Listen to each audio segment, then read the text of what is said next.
Okay, Florence, Yes, I'm here. I'm so glad.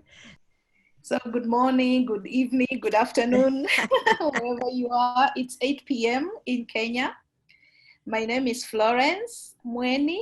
I am a play therapist based in Nairobi, Kenya. And I've been working with children actually for um, almost 20 years, I would say, because before I became a play therapist, I was working with children in the justice system. And of course, it is my experience with working with justice involved children that I went for more training and did some play therapy. So that's how I became a play therapist. I'm very glad. Actually, I started practicing play therapy in 1998. If most of you remember, that was when we had a big terrorist attack in Nairobi in 1998. And so we all had to come out and respond to children. So I've been working with children since then. And the first book that I came across for play therapy with children Mm, is Windows to our children. mm. And, I remember that I used to carry this book with me when I'm going to schools. I used to use it to prepare, even before I got the training. This was the first book that I came across. So I really appreciate, and thank you so much, Violet, for even though we haven't met, but just for helping me to get to know how to navigate the world of working with children during that time and even now. So I'm so glad I have attended these trainings and it's been surreal. It's been so good. I've learned so much. Mm. Yeah. Wonderful. Yes. Wonderful. Thank you. Um, so go ahead. What would you like to share with us about your work? Uh-huh. So I What could has I it been like? what has it been like to work with children? It's been interesting. We are not very many play therapists in Kenya. There are very many therapists and psychologists working mostly with adults. But in the area of children, we are not very many. I think I know about probably 40 to 50 people in the country. So it's still a growing profession, but like I said, my experience started with with the children in the justice system, and so just blending that and helping people who have institutions for children who get diverted into these institutions by the courts, and going in there and helping them to be able to talk to the children to find out what their issues are. So that's mostly actually what I do, but I have a small private practice in Nairobi where I see children. I was seeing them face to face. Now I'm partly face to face, partly virtually because of the COVID-19. So we have had the different experiences. I see children, the youngest I've ever seen is 1.5 years old. Oh, wow. But of course, together with the mom and of course adolescents. So it's been uh, a learning experience. Children have taught me so much about their world. Like, Violet Books says, the, being a window, them just taking me into their world, and I've learned so much from them, especially even during this time of COVID. Yeah. Yeah. What would you say have been your biggest challenges, Florence, during this time? So so during this time for us, COVID landed in Kenya in March. Uh-huh. Yeah, so immediately it landed, the schools were closed, and um, most parts that of the country, major cities like Nairobi and Mombasa, they were closed, and so there was no traveling inter-country. And because of that, we had to revert to telehealth. And I did that. I actually started, and most institutions where I see children were also closed to outsiders, uh, of course, to protect the children in there. And so I started organizing myself. I had not done telehealth before. Mm-hmm. And I think most of us in the country hadn't. So it was a new thing. And so we just started learning along the way, learning as we go along. And so the children that I started with actually were the ones in institutions, and then the ones that I was seeing in my private practice, I also transitioned to that. And so, there has been things that have worked. There has been things that have been challenging. Like, for example, of course, for us, COVID brought with it different issues because schools were closed. And I did realize how schools can be a protective system for children. Right. Because 2 months, 3 months later, there are statistics of increasing cases of child abuse, especially physical abuse by caregivers, children getting lost, stuff like that. And of course, um, issues of like this month of August in our country is a good month, but it's also not a good month. This is the month where for those who like tourism and safaris, this is the month where the wildebeest migration takes place and many people come to our country. That's the good thing. But it's also the month where a lot of, cultural things take place, like, circumcision, and we are still grappling with issues of female, circumcision, which is outlawed, but it goes on. Children getting married at 15, 16 years in our country until you are 18. If a child gets married when they are younger than 18, then that's considered a problem. And so I started getting calls from parents, to help work through that.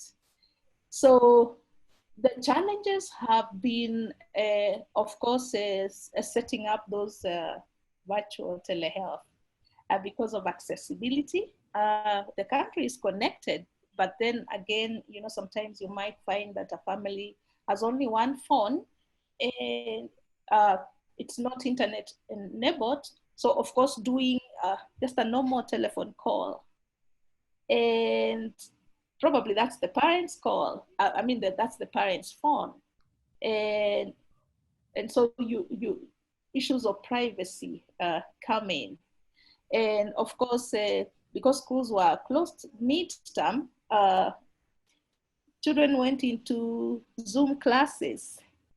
And sometimes they get tired of being in class doing Zoom, and then here is a therapist wanting to have another Zoom session.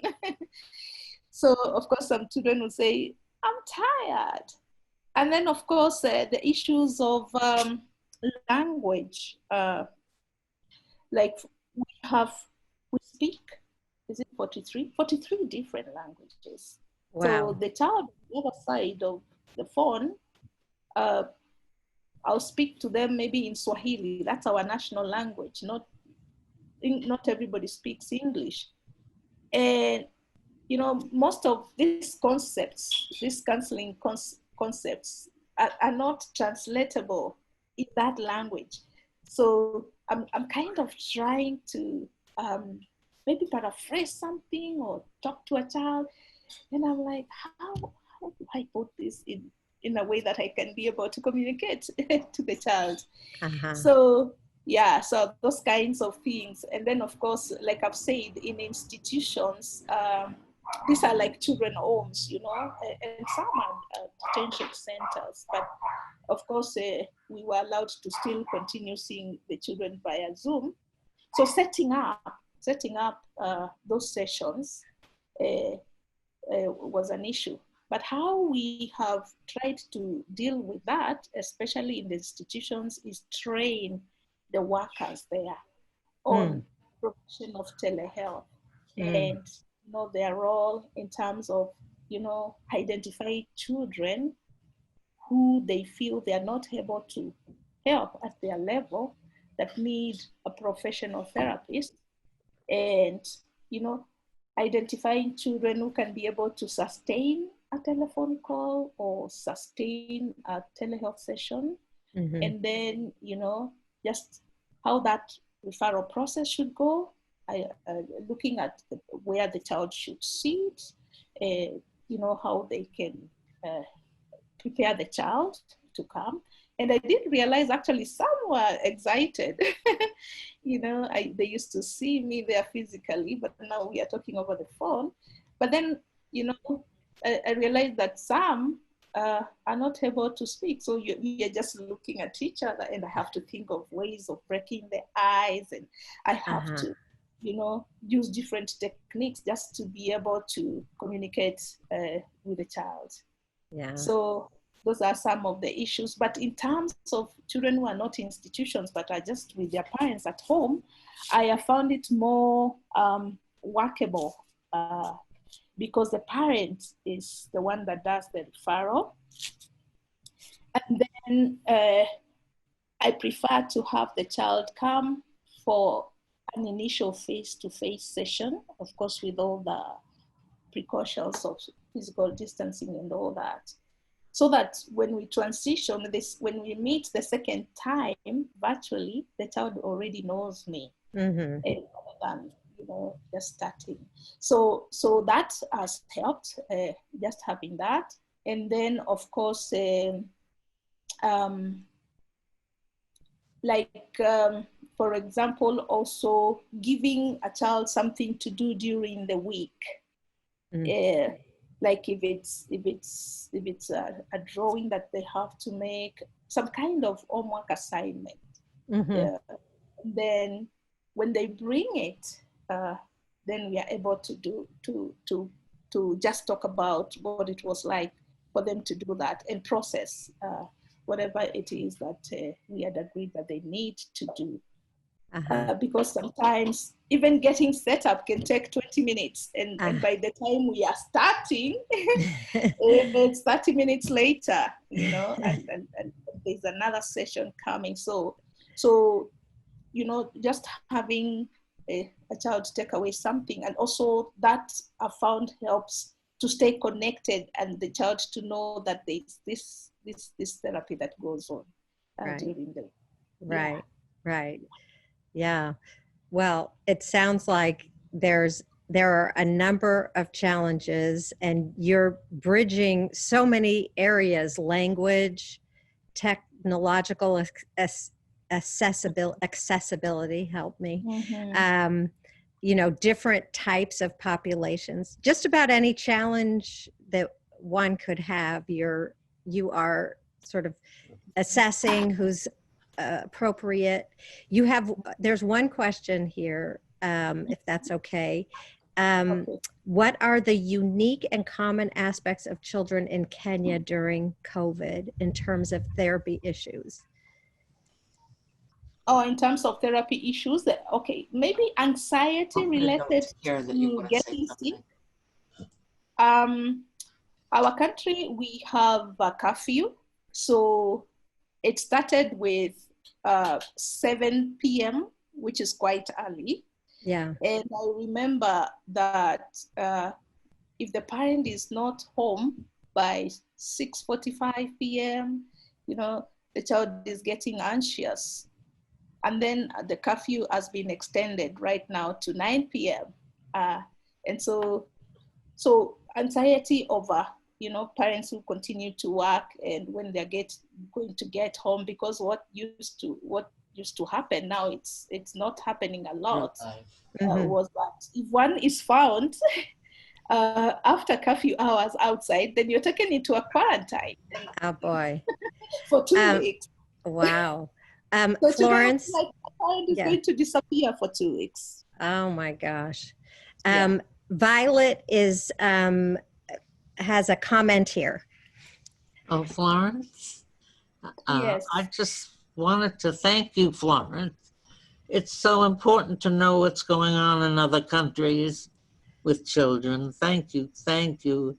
I so appreciate, and I'm grateful that my work has helped you with your work. And I can't thank you enough. I mean, I really appreciate your being here. Thank you so much. And it's nice to meet you. Thank you so much, Violet. It's so nice to meet you too. Well, I think she speaks for everyone, Florence, about that. We're all grateful to hear about what you're dealing with, and I'm so inspired with how you've risen to the challenge to work under a lot of things that we've actually all gone through, and then there's things that are very unique to where you are. And so I really appreciate it so much. And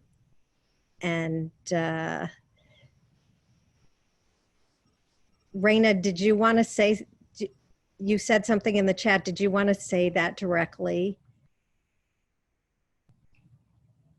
Sure. And then okay, great. I was just gonna say, I mean, your work in Kenya sounds amazing. Like, it just sounds like you're hugely growing the field of play therapy, which sounds like it's just sort of like, I don't know, blossoming at this point. But it sounds like you're really growing it. And I love how you've gotten really creative with kind of all of the issues that have come up with telehealth and with COVID, of trying to reach the kids that you work with. And just really, I mean, even when you were describing, you know, some of the kids that you can't hear them. And so getting creative with how you use their eyes. I know even here in California, I've had to get creative. Like the program that I use, my clients can't share their screen. So I'll have them do a sand tray and then send me the picture of it beforehand so we could process it. And I love the creativity that you have with all of that and just expanding the field in your country. Thank you. Any other comments or questions for Florence?